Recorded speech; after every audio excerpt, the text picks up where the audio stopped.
Chapter 5. Malawi begins to starve.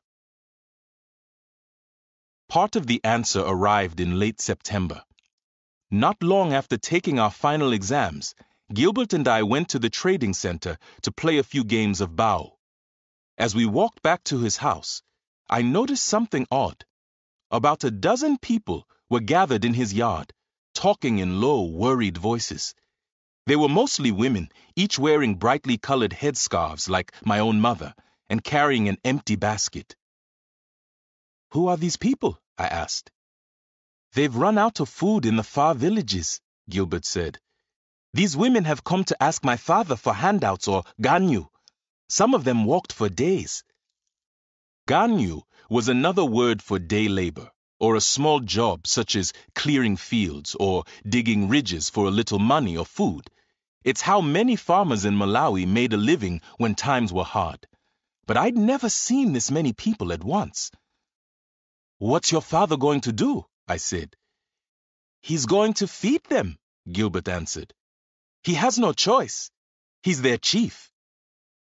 What Gilbert said was true. The drought had destroyed all of the crops in the countryside, and the families in the smaller villages had run out of food. Their storage rooms were empty, and now they were hungry. I came home and told my father what I just witnessed.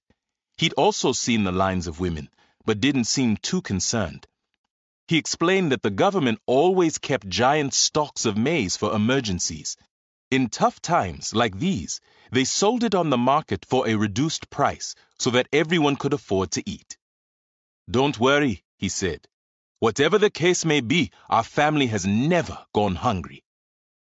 A few days later, however, my father returned from the trading center, where a group of farmers had held a rally. They delivered some terrible news. A few dishonest men in the government had sold our emergency maize and taken off with the money. "They're saying there's nothing left," he told my mother. "This year will be a disaster." My mother's face seemed stricken. "Only God can help us," she whispered. After that, hunger came to Malawi. Due to the shortage of maize, the price doubled in the market. When this happened, people started hunting for food in the forest. One evening before dinner, I was feeling a bit hungry, so I walked next door to see if I could snatch a few mangoes from Mr. Mwale's trees. When I arrived, he and his family were sitting down to steaming plates of food. "Just in time," I said. But when I looked closer, I realized what the Mwales were eating: pumpkin leaves and stewed green mangoes. They weren't even ripe, and I'm sure they tasted awful. "You'll find no food here," Mr. Mwale said, wrinkling his nose as he chewed. Later, I saw several men digging ridges in Mwale's field for ganyu. They were from the outer villages, and each walked away carrying a handful of those same green mangoes. A few days later, while walking through the trading center, I saw something else I'd never seen. Women had spread out plastic tarps and were selling gaga. Gaga are the clear-colored outer layers or chaff that are removed from the maize kernels in the mill. It's mostly garbage, left on the mill floor and tossed away. Farmers fed it to their chickens and pigs. I like to use gaga in my bird traps, but I'd never seen people eat it. Yet here, it was selling in the market for 300 kwacha a pail, 3 times what it normally cost. A group of women held metal buckets and crowded around the sellers, pushing one another to get some. "Move away! I was here first!" "We're all hungry, sister. There are no firsts in that." When I returned an hour later, all the gaga was gone. Right then, I felt a shock pass through me, as if someone had shaken me awake in the night.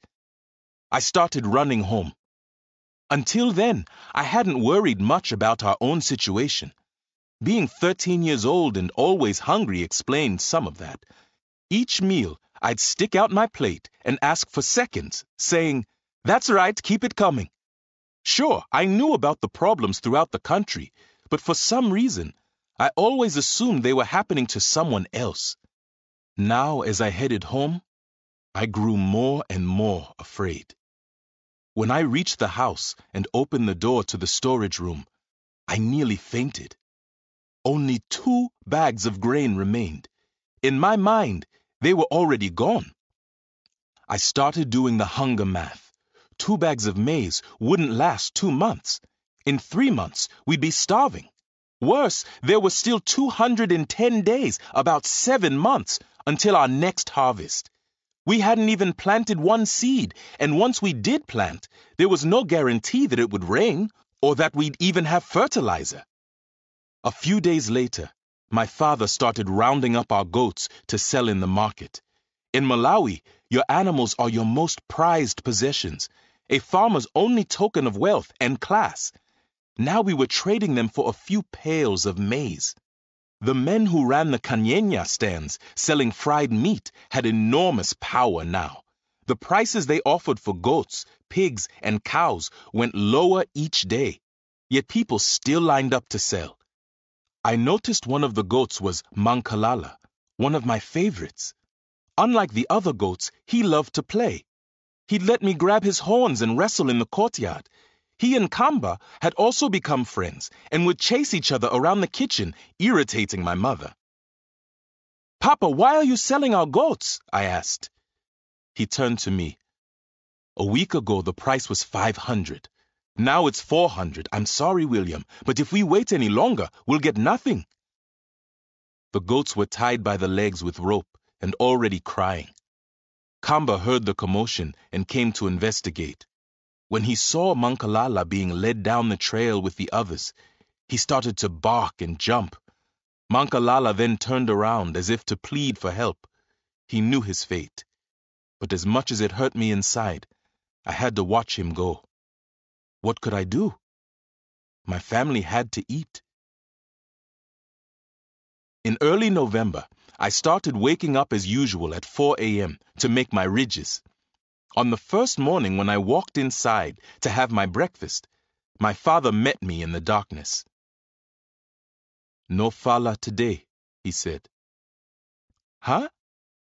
"It's time to start cutting back. We need to save our food."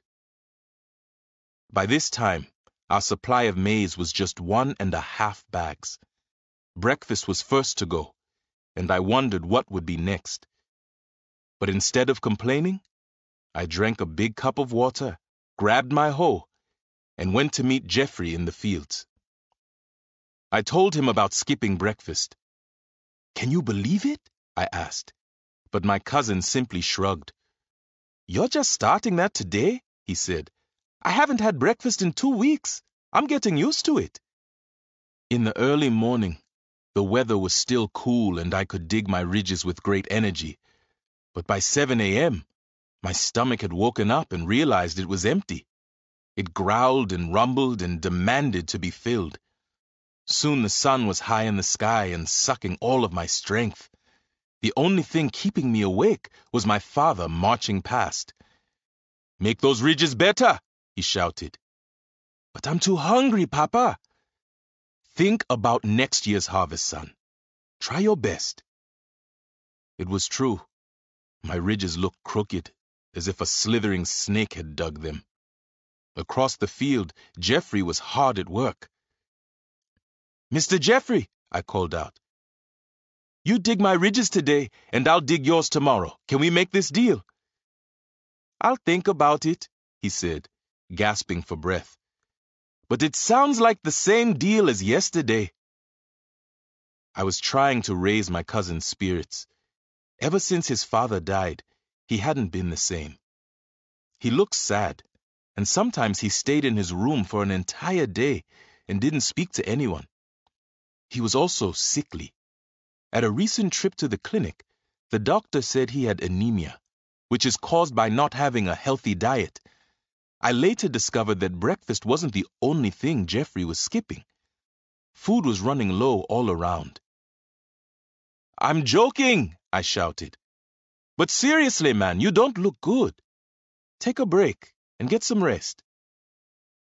"I have no choice," he said, swinging his hoe. You know my deal. I also knew that Jeffrey wouldn't be returning to school in the next term. Because of the drought and losing her husband, Jeffrey's mother didn't have the money to pay his school fees. And anyway, she needed Jeffrey and his brother, Jeremiah, to work and provide food. That day, I pretended not to know. Soon your man Kamkwamba will be in secondary school where he belongs, I said, wearing trousers and walking tall. He'll find us there, Jeffrey said. We older boys have plans for Kamkwamba. You can't touch him. Oh, you wait and see. Jeffrey wasn't the only one changing. Kamba was also slowing down. I'd always known that his best years were behind him, back when he lived on the estate, but now his age was starting to show. And ever since the drought, he'd grown thinner. The food I was feeding him at night just wasn't enough, I guess. As he got slower, the mice in the fields outwitted him, and other dogs beat him to the scraps in the garbage piles. Kamba no longer chased chickens around the courtyard, but stayed in the shade and slept. I was beginning to see his ribs. One night when I tossed up a ball of nsima for him to eat, he lost sight of it, and it landed right on his head. What's the problem, old man? I teased. He leaned over and sucked down the food in one gulp. Some things didn't change. December arrived with dark skies and heavy rain. All across the region, farmers did their best to plant seed for the next harvest, yet many had abandoned their fields in order to search for food. It wasn't long before their land was choked with weeds. My father managed to plant a small plot of maize, but without any fertilizer. He also found enough seed for a half-acre of tobacco, which would prove a lifesaver in the months to come. What began as drought and hunger in Malawi soon evolved into full-blown famine. That winter, it would tighten its grip until few people were left standing. Those looking for food began to cluster in the trading center and along the roads. Groups of men carrying their hoes went house to house asking for work, their clothes soaked from the rain and covered in mud. At each place, they heard the same reply: "We have nothing to give." While the men searched for ganyu, their wives gathered at the chief's house, where Gilbert passed out bags of flour at the door. Already, hundreds of people had received food, and more kept coming. They carried children who cried from empty bellies, and some women were so weak that they fainted once they arrived. After Gilbert's mother nursed them back to health, they continued down the road in search for their next bite. The famine arrived at our door sooner than I imagined. During the second week of December, my mother milled our last pail of maize, giving us just 12 more meals. As soon as she left, I opened the storage room and peered inside. All that remained were empty bags piled in a corner like dirty laundry. I tried to remember what the room had looked like when it was full, but I just didn't have the energy. That night, my father called the family into the living room. "Given our situation," he said, "I've decided it's better if we go down to 1 meal per day. It's the only way we'll make it." My sisters and I argued over which meal it would be. "We should have breakfast," said Aisha, who was 12. "I like lunch," shouted Doris. "No," my father said. "It will be supper. It's easier to keep your mind off hunger during the day, but no person should have to sleep with an empty stomach. We'll eat at night." My stomach was used to being fed every time it grumbled. Having no breakfast was one thing, but not eating breakfast or lunch was a lesson in patience and pain. It was even harder on my younger sisters, who didn't understand why no one would feed them. "Did you hear me, Mama?" they cried. "I'm hungry." "Yes, dear," my mother said. "I heard you. Just try to hold on." Dinner didn't come soon enough that first night. My father lit a lantern in the living room, and we all gathered around, watching the black soot spiral toward the ceiling. As usual, we started with hand washing. My sister Doris walked around to each person and poured the warm water over their hands while they lathered up with soap and rinsed over the basin. When washing was finished, finally my mother fetched 2 bowls and lifted the lids. "Try to make it last," she said, and joined us on the floor. The first bowl contained nsima, but instead of a mountain of steaming cakes, this was one gray blob. It didn't even look edible. In the second bowl, my mother had prepared a small portion of mustard greens. We passed the food around and didn't even bother using plates. The meal was over in minutes. With less than 1 pail of flour remaining, I knew that only a miracle could save us, or at least a very good idea. The next morning, my father announced his brilliant plan. "We're selling all of our food," he said. It didn't make any sense to me. In fact, it seemed like the worst idea I'd ever heard. But then he explained how we'd use the flour to make cakes to sell in the market. The extra money we earned would go toward buying more food. It was a huge gamble. That morning, my mother mixed the last of our flour with some soy powder and sugar and made zigumu cakes, which resembled small biscuits. The delicious smell of them baking over the fire drifted through the sheets of rain and onto the road, stopping the Ganyu men in their tracks. Even the birds became brave and gathered outside the kitchen to sing a woeful tune. The aroma seemed to enter my body like a spirit, slithering into my empty belly and stretching its arms and legs. Normally when my mother made zigumu cakes, she'd let me scrape the bowl with my fingers. In Malawi, this was such a cherished privilege that kids had given it a name, VP, after Vapasi pot, meaning the bottom of the pot. "Mama, VP," we'd ask, our eyes round with anticipation. But this time was different. My mother used every last drop of batter, as if wiping it clean with a sponge. No VP, only empty pot. That night, my father made a stand from a broken table and an iron sheet. My mother opened for business the following morning, selling her cakes for 3 kwacha each. The cakes were heavy and lasted longer in the belly than some of the other cheap breads for sale in the market. If a person didn't have enough money to buy flour, the cakes were their only option. That first day, she sold out in less than 20 minutes. During these hard times, everyone learned the lesson of supply and demand. The rule of economics says that whenever the supply of something is great, say that farmers have a good crop like any normal year, the demand will be low, and so will the price. But when it's the opposite, when the supply is low, like it was during the famine, the demand is overwhelming, and the prices soar into the heavens. Ever since the country ran out of maize, businessmen had been traveling into neighboring countries like Tanzania and buying it by the truckful. Back in Wimbe Market, they raised the price, partly because gasoline was expensive, and sometimes the trucks broke down.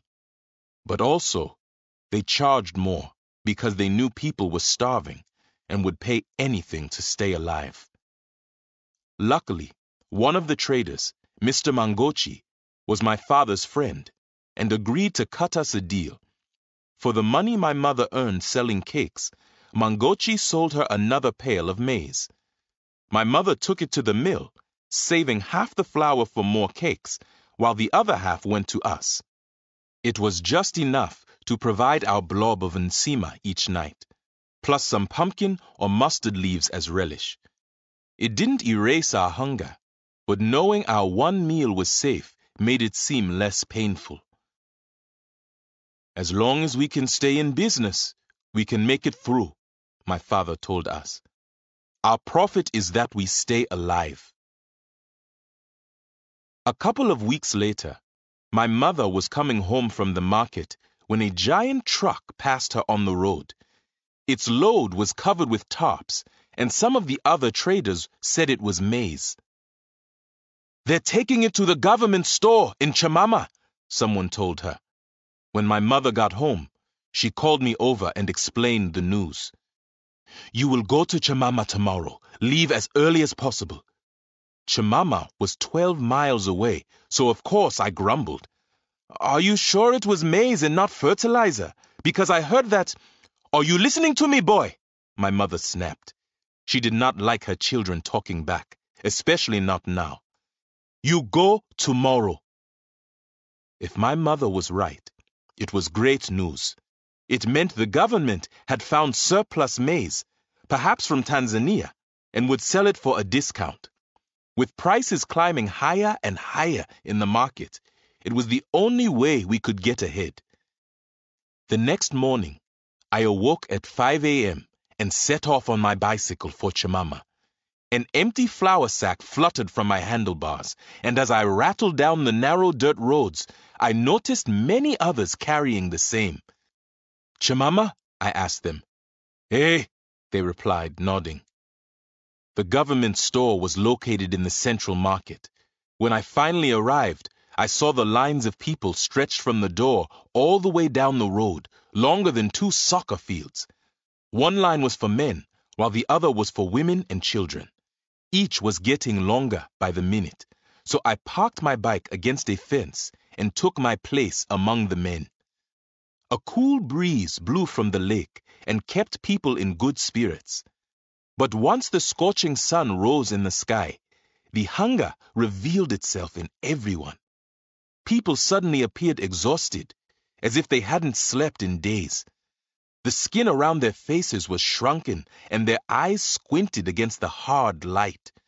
It had probably been weeks since many had eaten a proper meal, and the government store was their last and only hope of survival. As the sun rose hotter, they grew more and more feeble. The man in front of me could hardly stay awake. His hands were trembling as if he were cold, and his breathing was heavy and loud. When the line started to move, he couldn't keep his balance and fell down. To my horror, no one helped him up, just simply stepped over him.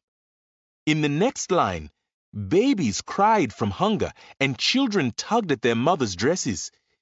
If there's one thing I'll remember most about that day in Chemama, it's the sound of crying babies.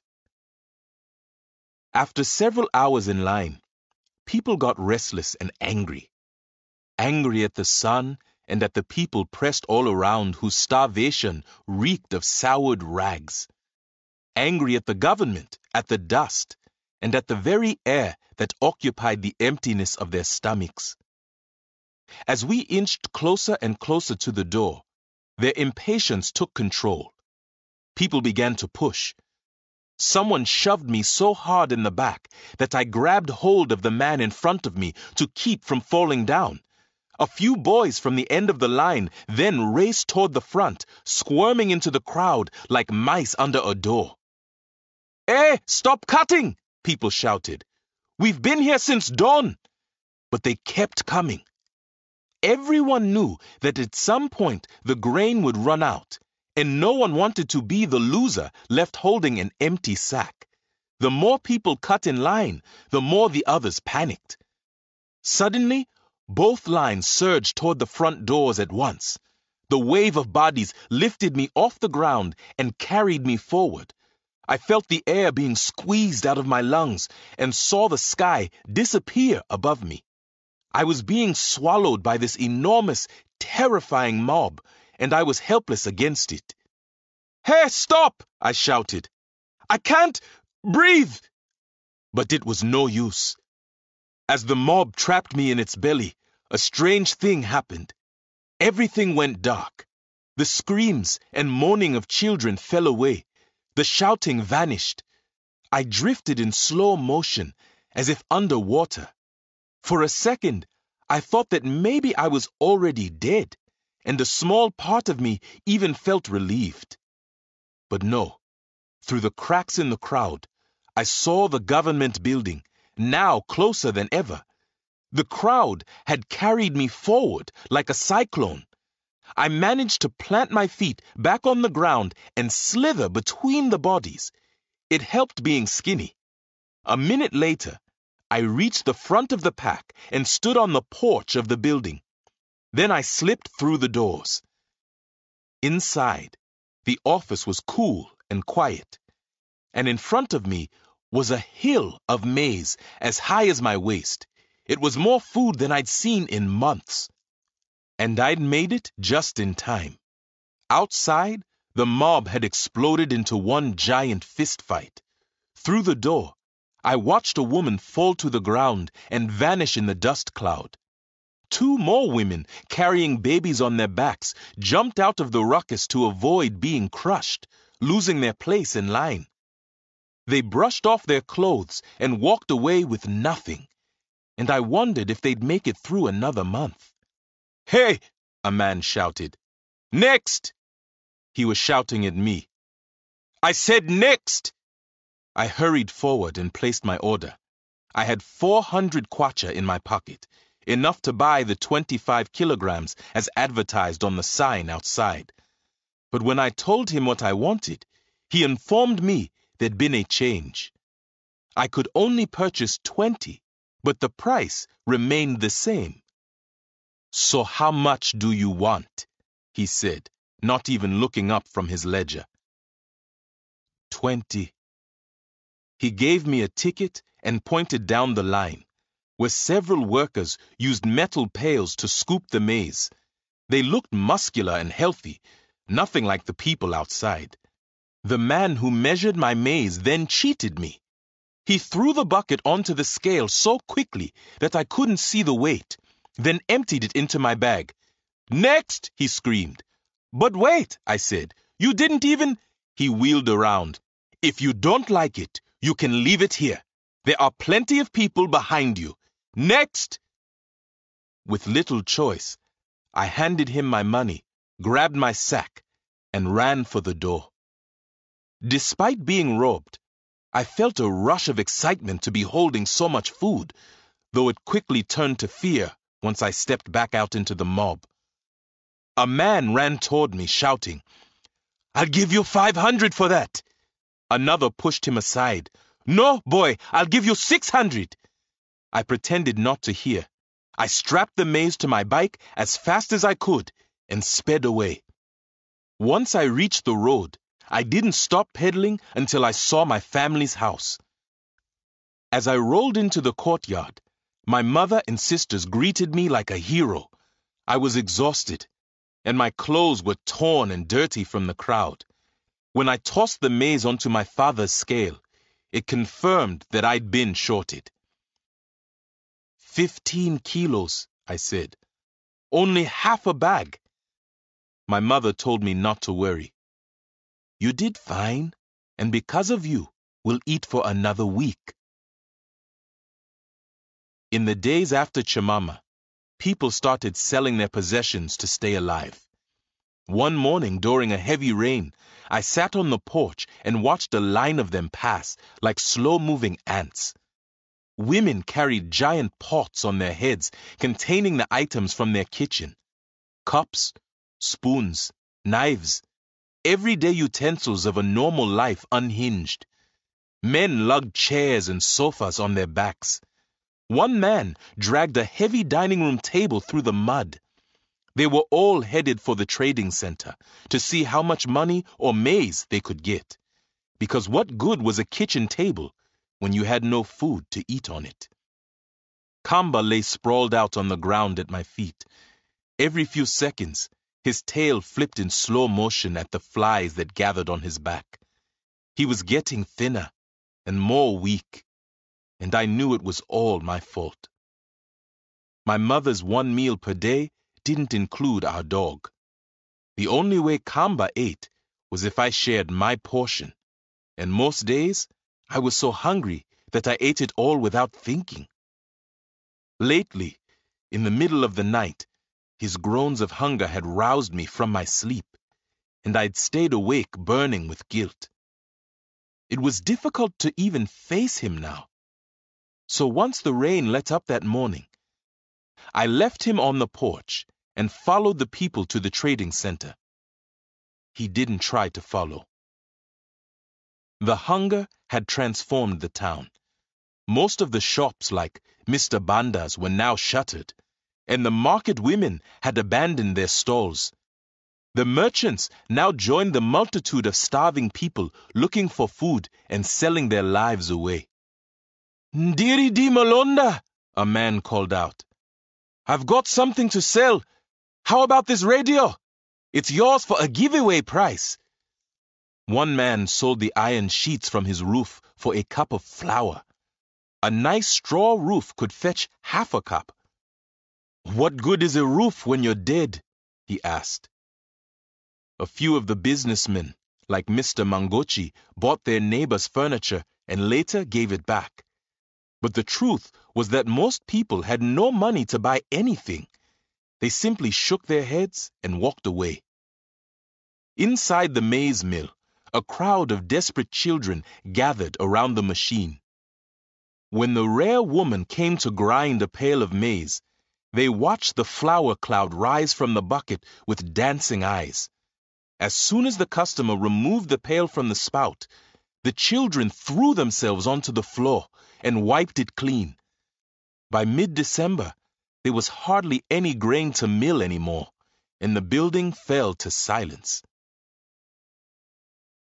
Then Christmas arrived. Normally it was my favorite holiday. In better times, we put on our nicest clothes on Christmas Eve and watched the Nativity play at church. Later that night, my sisters and I would catch swarms of the flying ants that arrived each rainy season, then roast them in a flat pan with salt and eat them with nsima. Whereas grasshoppers have a kind of nutty flavor, roasted ants taste like chewy dried onions, except more delicious. When eaten along with beans and pumpkin leaves, they are truly heavenly. Christmas morning breakfast was typically fresh sliced bread, slathered with Blue Band margarine, and a mug of steaming chombe tea. A Blue Band sandwich washed down with milky, sugary tea is the greatest combination you can put inside your mouth. Like anyone, Malawians love meat on Christmas. Early in the afternoon, my father usually kills one of our biggest chickens and gives it to my mother to cook. But Christmas chicken is not served with nsima. As I mentioned before, it comes with rice. Ask any Malawian about Christmas dinner and they'll always mention rice. But on Christmas 2001, we had none of this stuff. First of all, our chickens had died from disease a few weeks earlier because we couldn't afford the medicine. All that remained was one lonely hen who became a kind of morose symbol of everything we'd lost. No one dared touch her. All the churches canceled their Christmas Eve nativity ceremonies because of the hunger, and that night, my sisters and I felt so weak anyway that we didn't bother catching ants. When Christmas morning rolled around, there was no sliced bread or Blue Band, no tea, and I knew there wouldn't be any chicken and rice either. I felt so sad that I sat on the edge of my bed and didn't move. I heard the sounds of the radio coming through my door. The DJ was playing Silent Night, and it only made me angry. How dare they play that song, I thought. I grabbed my hoe and headed straight for the fields. Anything to keep my mind off Christmas. Around noon, my mother did manage to serve us a holiday lunch, but it was just the usual blob of nsima. She probably worked very hard to save enough flour for that extra meal, but it was impossible to eat with a happy heart. Afterward, I went to see Jeffrey, which made me feel even worse. I found him sitting on his bed, looking thin and tired. Ever since his mother had run out of food the previous month, Jeffrey had been one of the people on the road searching for Ganyu. He found work making ridges and pulling weeds, but it didn't provide enough food for his whole family, and often they went entire days without eating. Worse, he'd been neglecting his maize crop. "Hey man," I said, "I haven't seen you in days. Your field is full of weeds, they're taking over." "Too busy with Ganyu," he said. "At first I went looking for enough food for the month, then the week. Now it's all about tomorrow and today." I hadn't seen Gilbert in a while, so I walked over to his house. About 50 people were camped out in his yard when I arrived, and the smoke from their fires covered the place in a dismal haze. Gilbert was standing in the doorway. "Merry Christmas, eh?" I said, being sarcastic. "Not here," he answered. "Well, surely Chief Wimbe has prepared some delicious chicken and rice." Gilbert shook his head in disappointment. "These people have taken almost everything from us. It's only beans and ensima today." My nose caught something terrible on the breeze. It made my lips curl. "What is that?" I asked. "Oh," he said, pointing toward the campers. "They're not even bothering with the latrine anymore. Now they're just defecating in our grass. Be careful where you walk." "Yeah, for sure." With Jeffrey busy with Ganyu and Gilbert busy with hungry people, I decided to see if my cousin Charity was around. Charity was a few years older. His parents lived in another village, while he worked the fields around Wimbe. He lived by himself in a kind of cool clubhouse where teenage boys gathered to discuss soccer, girls, and whatever else. I never really knew, since most of the time they kicked me out. Whenever one of them said, "William, I think I hear your mother calling," I knew it was my signal to leave. This time, though, Charity seemed happy to see me. No one wants to be alone on the holidays. He invited me inside, where a small fire was burning in a cooking pot. "It's Christmas and I'm starving," he said. "I haven't eaten a thing." "Yeah," I said. "I'm hungry too." The two of us began thinking of ways to get food. The mangoes were all eaten and gone, and the businessmen in the trading center wouldn't dare give us any flour. "What about James?" I said. Our friend James ran a kind of kanyenya stand, but instead of selling fried goat meat, he boiled the brains and hooves, something called head cheese. Trust me, it's more delicious than it sounds.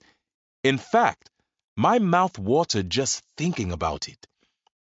"Perhaps James will be generous on Christmas and let us have some," I said, feeling confident. Charity waved me off. "Don't be stupid." Then his eyes brightened and he said, "But he does throw away the skins." "Can you eat that?" I asked, twisting my face. "I'm thinking, why not? What's the difference? It's all meat, right?" "Yeah, I guess you're right." The hunger had screwed up our brains.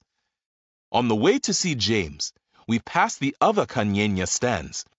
A group of wealthy businessmen stood around eating meat and fried potatoes. They laughed and joked as they devoured the greasy bits, not even stopping to swallow before stuffing their faces again. Nor did they seem to notice the crowd of villagers that gathered round just to watch them eat. To these men, the hunger was invisible.